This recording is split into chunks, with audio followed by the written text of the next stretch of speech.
Hello and welcome to Behind the Artifact, a series where we look at the materials and items held in special collections at Southwestern University and the stories behind those items. Today, the item that we will be looking at is called the ladder. Before we dive into what is the ladder, let's first take a step back to the year 1955. President is Dwight Eisenhower. Vice President is Richard Nixon. The polio vaccine receives FDA clearance. Ray Kroc opens his first McDonald's in Illinois. Disneyland opens. 14-year-old Emmett Till is lynched and shot in the head. Rosa Parks refused to give up her seat and is jailed. And Johnny Cash releases Folsom Prison Blues. In the fall of 1955, a group of 8 women will meet in San Francisco to form the Daughters of Bilitis, the first lesbian rights group in the United States. At this point in time, the American Psychiatric Association defines homosexuality as a mental illness, a term that will not be removed until 1973.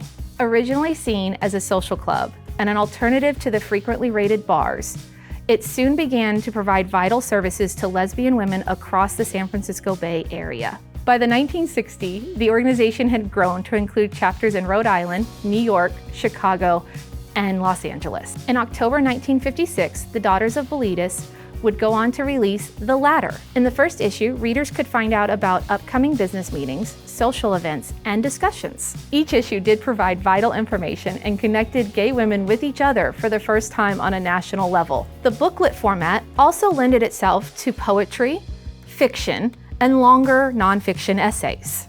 At first, subscribers to The Ladder were limited to chapter members and a few friends.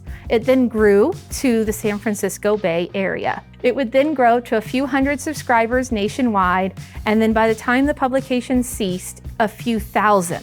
Let's take a moment and remember that we're in the late 1950s. So mailing a publication aimed at lesbian women had to be done in ways to not alert the postal system and the government of what was going on. The Ladder, mailed to its subscribers nationwide, would be mailed in a brown paper wrapper. The full amount of readership is actually hard to determine, as friends would pass issues to other friends, or in some cases found ways to hide the magazine. In her 1988 interview, Judith Schwartz reflects on hiding issues of The Ladder in darkroom bags and alerting colleagues that there was an issue available that they could then read. The Ladder would also cover information from the male perspective, featuring Mattachine and One events, and it had a regular column called The Masculine Viewpoint.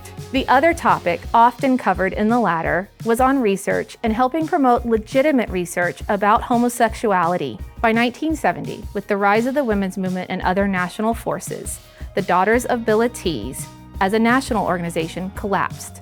The last issue of The Ladder would be published in August of 1972. The Daughters of Bilitis and The Ladder provided a haven for many lesbian women and a sense of connection across the United States. If you'd like to learn more about The Ladder and see the issues held in special collections, we encourage you to come visit us at the Smith Library Center at Southwestern University.